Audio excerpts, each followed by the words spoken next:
speaking of repeating things, what's bad in the LEC right now, Dead Shadow? What's annoying you at the moment? By the way, this is going to queue up nicely familiar. So what was bad at the moment, mate? What's bad? Well, I brought up the point about Fnatic Series. Let's dive deep into it. I did want to mention a bit more about Humanoid, because I actually think that Humanoid... and Peter's a fucking humanoid defense lawyer, isn't he? So you saw his job he did earlier. So let's get into it, Dead Shadow. Let's go. I'm ready. I did think that Humanoid, like, as a race method, is himself like as the Humanoid playoff Thorin, the Humanoid international events. So I do think that Humanoid on this type of series, he needs to cement himself. I do agree with Peter though. For me, when I watched that series of Fnatic, I didn't know what to think initially. Like, I saw so many mistakes about everyone, not only soul laners. I brought up Humanoid because I do think that he was the one that maybe had the tools to do something more. But across all the roles, Fnatic did some of the mistakes that we have not seen them done before, or maybe we've seen them here and there. But across all the games, we've seen so many individual mistakes that for me are so basic, things that these guys know more than all the other rookies that they're playing versus, right? And I don't know exactly what happened to Humanoid. I think specifically it was really bad. I do believe that it was a lot about mid jungle. I think Razork as well was really, really bad. And that's kind of like the core of Fnatic, right? Sure, we want to play through bot. We want to make sure that Oscar is not losing and 0-10. And we want to make sure that Upset is 10-0 and double down on his feeding, But if my mid jungle is not able to get pressure, if my mid jungle is not able to get river control, then what can I do, And I even think that Upset to some extent did part of his role. He did not play perfect, but it's not like, okay, he lost the game, but he did not win the game. But yeah, for me, Humanoids, I think on game 1, game 2, it's where I got the most disappointed. Even on game 3, he was starting to come back on the Yone performances. But starting with game 1, I think it just showed us, together with the rest of Fnatic, what Grabs was actually meaning by the lack of effort, the lack of discipline, the mistakes that they usually see in scrims, which is, there's a lot of that simply have no reason, Either it's like Peter is saying, he's dying on side because he's maybe going a bit stupid mode and he's going a bit too deep when his team has no tempo and he has no over, when he has no pressure from jungle support and then mid team is fogging, or he's just dying because his team is not overing, But there's things like, for example, his first death on the Victor game, on game 1 draft, yes. I think it's draft that they need to kind of cement themselves slowly, get the pace of the game slowly, get to that front to back later on. And Vic is just like 300 HP on the turret at 9 minutes of the game with TP up. He already has gold for Seraph's Embrace. His support is showing on top wave with Rel. His jungle just based because enemy team knows he has Sundered Sky to buy, right? So KC, of course, will just dive him, right? I think that's very clear. I think if you ask Humanoid, did you know you're going to get Dove? Yeah, I did, So for me, it's very weird that these decisions of, okay, I'm going to stay under my turret, I'm going to catch that extra wave instead of recalling and tipping back, and coming with my jungle to help me get this wave. So it's these type of decisions that we saw here and there, not only from him, but I think specifically from him. I got mostly disappointed with Humanoids on the lack of discipline and even the lack of micro. And that's what I wanted to mention, the Yone game. I think the Yone game, he was starting to kind of get a bit of pressure back. He got, I think, 2 solo kills on sides. Then he proceeds to insta-die on side, either because he has no pressure from his team or he's just going a bit deep. But he missed so many Q3s of Yone. He missed so many ultis with Yone. On the game 2 with the Rise, I think the draft is not that easy to play. But I felt like Fnatic, with the amount of knowledge that they had, they know, okay, how can I win this game? How can I be creative to pull out a win? We know that front to back team fighting is not going to happen. The enemy team will outrange, and the team can just play the skyting back, and we are super low range. We have a Zai Rise. It's very hard to play. We cannot really kill the Galleon side, but maybe can we overload the side? Maybe can we do a fast play on side, chunk this guy, get a bit of pressure, rotate it to mids? And I feel like Fnatic just looked like almost like a desperate Fnatic. If you write the name tags, you will say that this is not Fnatic. This is a team that's it's for like rookies players that don't know how to progress the game. They're not really trying to see the openings. They're not trying to see the windows. And it just felt to me so surreal that, yeah, it's the old Fnatic decision making, but Humanoid specifically, I think micro-wise, he was really, really poor. But that's where I agree with Peter, which is I think specifically Razork as well has had a terrible series. I cannot take that away from him. I think Razork is as a player. But it's weird. Someone on Reddit had the banger line. They said he even got outsmited by a GSQ, which is like, whoever, they come up with good ones every now and then, mate. That was a pretty good one. it's crazy, and for me, it was just weird because you will see a team like Yike and Targamas that they don't even have like amazing jungle support synergy, Yeah, they're like good, but I mean, you think about Razork, Miki, I think those guys will just, okay, let's get these openings, let's control this river, let's make sure Upset is getting his lane prowess, let's make sure that Humanoid is catching these sideways. But it just felt a desperate Fnatic, a Fnatic that didn't have like a plan or a prep. I'm unsure to what extent the fact that they had the match before, like 2 days before, with GX. Giants, GX, if it could affect them, because if I'm KC, I'm probably expecting 1 week before to be playing versus Fnatic, so maybe that can also have its advantage. But also looked like they took it a bit easy against Heretics too. They were way more locked in this series, mate. Yeah, exactly. But let's be real, a team like Fnatic that is meant to win, like a team that like cement themselves with these players, cannot use this as an excuse. Yeah. Like, when the time comes, they have to perform. And even though I'm focusing a bit more on Humanoid here, I do believe that Fnatic as a whole seemed so lost. So I've got a short question and a long question follow up. First question is, the short question is, do you blow this up before summer, or do you give them one more chance? For me, that's actually my ugly point, which is okay. What can we expect from this? We can cover it later. Okay, we'll come to that because that's a real bang. Okay, I mean, I guess the thing I kind of want to, my contribution for this Fnatic thing is, I mean, for anyone who knows Grabs and who has known Grabs for like his entire career, you will never see Grabs throw his. Grabs is like, he is like the ultimate shield coach. He was the original coach that I used to say plays defense when he comes on the shows, man. So I would agree to come on. Yeah. Yeah. Like, I mean, you think that I play defense? No, nobody played defense like Grabs. Grabs is like the master. No, he quite literally takes credit for things that weren't his fault. I can tell you, he's one of those guys. Yeah. Yes, absolutely. I can't compete. I can't compete with this, right? But for Grabs to tweet after losing, okay, I'm gonna just read the tweet. Sure. Okay, it's like, not surprised by the result, surprised by how little of a fight we've shown today. It's also getting tiring to pretend the efforts day to day are enough. Everything will stay internal, but the tone will change for something, right? And for Grabs, like, I mean, if this is Youngbuck or somebody tweeting this, that's one thing. But for Grabs to tweet that, holy moly, things must be bad behind the scenes, right? Like and I agree with you, right? It's just the lack of creativity. Like, I didn't think that they were favored in that Rise game. I think it's kind of hard to play their comp, right? That was Interlution on me, right? And like that kind of thing is, it's hard, right? But they showed no creativity, and that's what bothers me, right? Like here, if you've got the Rise, what do? You go and play 4-1 comp. You push out one side, maybe Rise bases, fogs out through your other side laner, or you just sit in 2 lanes, or like either sitting in 2 lanes in a 1-4 setup, or like in a 1-3-1 with your like weak side guy literally underneath his tier 2 tower, right? But you do something in that kind of a setup, and you threaten, you like be creative, you try something, right? Like, and when they're trying things, they're too rushed. They haven't got the proper setup. It looks like desperation. It looks like there's no planning, right? And if this is Heretics, that's one thing. A team with 3 rookies, you can accept that, right? Like 3 rookies with like a non-primary shot caller, right, on their Rise. But we know Fnatic's primary shot caller is Humanoid, and we know that this is a team that historically plays very well around their mid laners. In fact, the reason they lost in upper bracket against G2 is because they tried to play around their top laner and it looked garbage. Right? Like they couldn't play. They couldn't, like, Oscar couldn't stack a wave into a dive, right?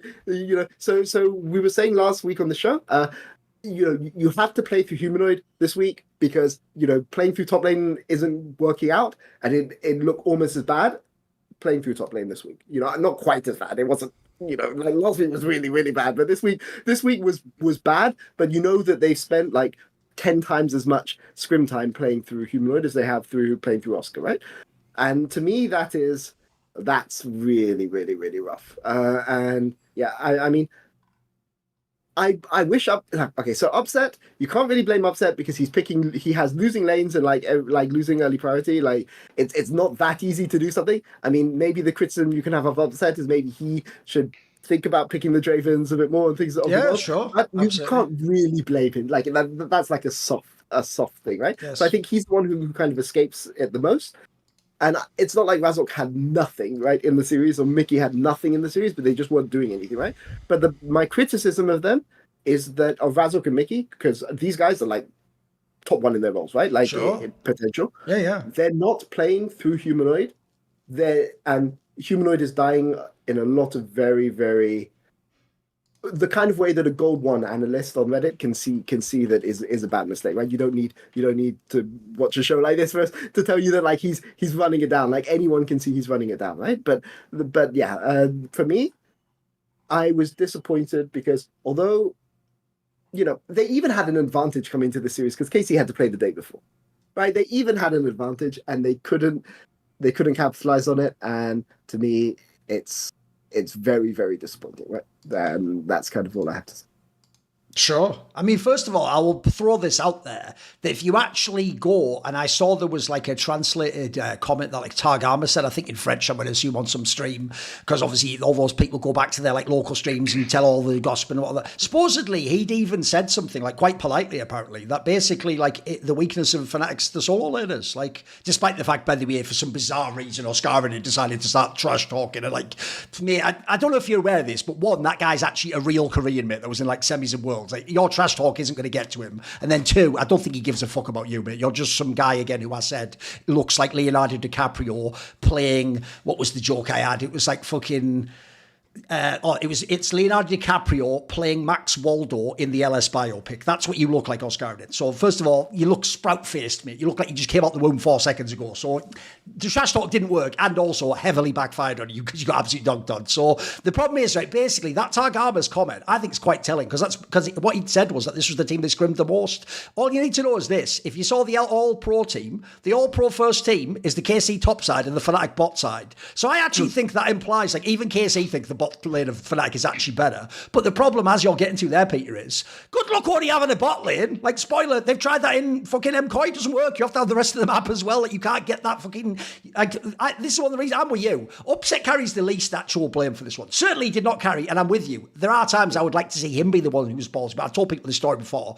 He basically told me he'll never pick a Draven. Like, he's not going to take that kind of risk early on and then risk being behind. Because obviously in that scenario, he has trust issues. He doesn't want to be the guy where, like, at level 3, I can't play the game anymore. He has to always believe, this is a bit more like Reckless, like I have a way into the game or I have a way out of the fight or something. That's just who he is as a player now. But in general, he does stick to that style, and you know he's going to play that style going in, so it's not like that's a surprise to you. And then on Mickey X, I always say this, I don't actually put that much blame on a lot of these series on Mickey X, because I actually think in a fucked up sense, he's actually being a good teammate to Razok and Humanoid, and he's just going in, and he's just doing it like, right, well, if you're going in, then so am I guess that's my job. Like, I could just stand outside and make you look like a dickhead and losing the fight, but we're trying to win these games, aren't we? Like, on some level, I think Mickey X is just trying to win. The problem is, this is an issue we keep coming back to, is Humanoid is probably the biggest fucking blue balls player of all time in the LEC, because everyone knows he actually can be really good when it doesn't matter, and he always does this thing, which is why, as much as everyone laughs at Fnatic, I don't blame them in the same way other people do for having Humanoid. I'll give you an example. Say some fan goes, just get the next Vladdy. First of all, there was only 1 or 2 Vladdy type players. Like,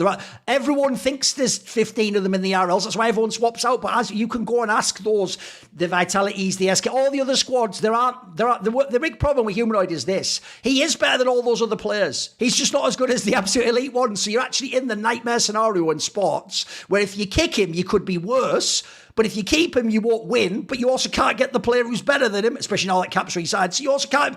So you're actually in the hardest spot ever, because basically, if you're the Fnatic and they had the huge contract, you just keep rolling the dice that eventually he does it. And also, I'll just say this: if anyone knows Humanoid's career, I'm sorry. The real reason he's a nightmare is because if somehow there was like a third lower bracket and they could still go to MSI, Peter, the joke would be this guy could play small in the big domestic game, which he's done his whole career. But then if he went to MSI, he would have like one game, I'm telling you, against like Cream or fucking Zeka, where he'd actually look really good. And you'd go, oh, wait, fuck, Humanoid's back. That's why we all do that shit every fucking time. So the problem is, this guy just has some sort of like thing in his brain when the big pressure game comes. Basically, like you're saying, Pete, every time you go, right, your turn, Humanoid, time to step up, that's when he'll always have the dodgy game, the scoffed game. And by the way, I think this one was pretty egregious because, like, for example, These are all his champions. These are all the ones he likes. He fucking loves the Yorn and the Victor and all that. Those are all his. Also, have you noticed a weird thing that started to happen with Humanoid is he started to do that bizarre thing where it's almost like he thinks he's playing solo queue with his builds. Like,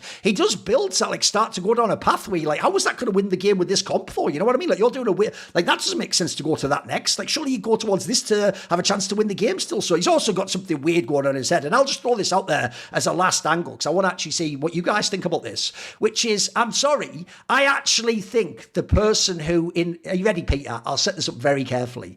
The person who actually fucked Fnatic the most is Elyoya. You're going to go, what? Because the 1 year where Elyoya played with Humanoid, and if you remember that style, the style of that team was like, just get us to the mid game, then Kazi like shot calls the team fights, and then Humanoid sort of like does map movements, and then Elyoya cleans up all the fights. The joke is, because Elyoya was the rookie, that's why Fnatic signed Humanoid. I actually said this on Twitter. You actually cannot blame Dardo for that signing, by the way. At the time, remember, Humanoid had won back-to-back splits. They almost beat fucking Damwon and made that final of MSI, and then at the playoffs of Worlds, they played the Damwon that was unbeatable also. So, like, if you go back and look at that, it's like, mate, like, what a fucking sick year. If you have a chance to sign that player, you do it immediately. And then obviously we won't get into it, but like actually part of the problem Fnatic have had is that the entire market collapsed after that, and NA's market collapsed too, and all the investment. So the real issue is you could never move the contract. And I'm sorry, if you know the status Fnatic has been in for the last like 7 or 8 years, they can't do like what they do in the Premier League, where you just eat someone's contract and like just pay him, but then he doesn't play. Then you bring that's not even on the table. You have to play him. I'm sorry. Again, like I said earlier, you have to just gamble, even if it's happened a million times, that this time he's going to have the big series. He's finally going to beat the player he's supposed to. He's going to win you the league. You have to do it. I'm afraid that you've already painted yourself into that corner, and it would just be silly to say fuck it and bench him and put like a rando ERL player in, or bring like Abidagi or some stupid shit people on Reddit would suggest. Like, that wouldn't be the move. But I have to say, I thought this was a mega underwhelming one, because this is like, forget Fnatic as the org. He's done this a lot in his career, Peter. He's done this thing where he keeps the moment you need him to do it, where he's proven it all the other time. But that big moment, that's where he always seems to trip over. And I do wonder about it, because I'll tell you what, Peter, when I look at their careers, I do think that if you look at a player like Elyoya, it's different to play with a jungler like that than a different type of, than the Razork jungler, mate. I wonder, what do you think? You were obviously there in that team. What do you think of that? Because that's the year everyone remembers the most fondly, mate. That was the one where he was supposed to be the next Caps 2021. That was the one we all loved. I mean, that was the year after I left, right? Sure. You must know some shit, though. Come on. Yeah. But I mean, what I would say is, we don't give credit to the Na Wukong maestro in the top lane, like... I think Albert carried a lot of team fights on his champion in the finals, certainly, yeah. Champion Ocean, champion Stream, I would say. But I think the thing about that team is, even in the times where that Mad Lions team, the reason why the Rogue Mad Lions rivalry should have become like a big rivalry, right? It didn't, because of the less said about Rogue, the better, right? But basically, like, Rogue were the team that they played stable, they had good mechanics, they would play the paint by numbers approach, they would always play standard, and they would always get into a position where you should win the game and you should close the game as like a top tier team. And how would Mad Lions beat them? Mad Lions would beat them from like being 4k down or like 3k down. They'd have like a crazy side lane play, or like they'd have a Rise ult behind, or they would have like some armored flank, or they would do something really, really creative that, like, they knew what Rogue were going to do all the time, because everyone knew what Rogue were going to do all the time, right? It's just that they were too bad they were too inefficient in how they were playing the game, so Rogue would just crush you with efficiency. But Mad Lions would always find these little tiny moments, these little split-second calls that would like throw Rogue off their game, and eventually the more Rogue played them, the more Rogue expected it to happen, even going, accelerating into that like reverse sweep. There was a reverse sweep where they were getting crushed in game 3, and they should have lost game 3, and they should have lost game 4, and then they won both of those games, and then they got the reverse sweep because Rogue would just done by game 5, right? But like that is what made Mad Lions stand out, and that is what, like, Humanoid, so Elyoya maybe was a part of it, but there was no way the Humanoid was not like the one who was triggering some of those triggering some of that creativity. It was Kazi and it was Humanoid, right? I'm just saying, have you ever seen that Humanoid since? Where is he? Yeah, and I mean, like, look, you asked me the thing that I want to see. I want to see the Kazi Humanoid team up, in the future. Yeah. That's the solution, is it? Right, one more player, please. One more. Okay. come and rescue Kaiser from Okay. ERLs, please. No, but I think that Kazi and Humanoid played off each other really, really well, both outside of game and inside of game, right? And I would say the one, I'm a Humanoid defender because I see I've seen him at his best, right? Like, By the way, I'll even add, just to make this point really clear, I actually do think he got snubbed on the All-Pro. I think he should have been an All-Pro mid laner in my opinion. I think he was better than Caps, for example. The problem now is everyone's going to laugh because of the series and go, no, he wasn't. Like, no, that's a regular split. The regular split, he was good, mate. It was like a bounce-back split, I think, yeah.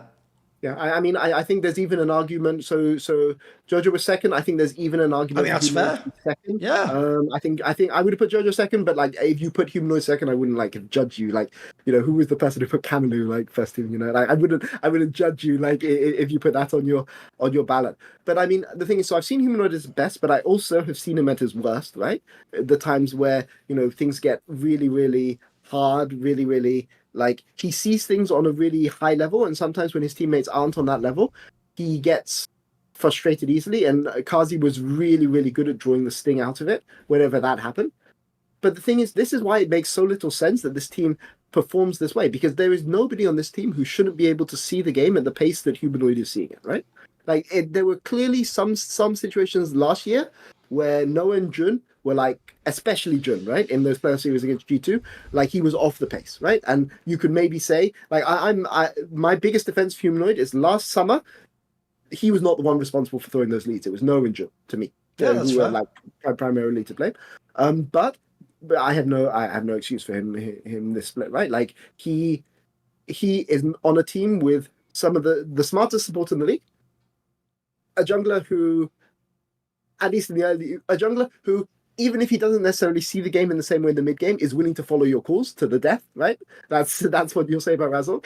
And he has Upset, who is always going to, like, Upset will always contribute when you don't have a plan. He will have a plan, right? Like, he's not going to be the one who gives you the primary plan, but he will always have a backup plan if you're not sure what to do. The only person on this team who maybe is different is Oscar, and like, I mean, I can see, like, so this is something I had in the back of my mind when Oscar joined Fnatic, because the thing people don't know about Oscar is Oscar was always this insane player in ERLs, right? Like, he was a guy who was good enough to go to LEC 18 months before he did. Oh, wow. Right, because he joined mid-season in 23, I think. It was after that, the bench wonder or whatever, yeah. Yeah, exactly, right? But it was, I think it was Wonder, right? Like, but he was good enough in 2022.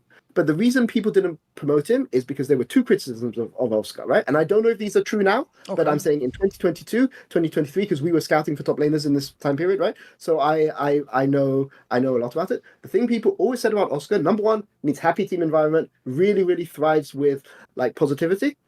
Number two is somebody who really, really struggles with pressure and is, I'm not going to say a choker because, I don't want people to quote it out of context, but is somebody who underperforms in high pressure situations, but isn't necessarily always a choker, handled with enough positivity, right?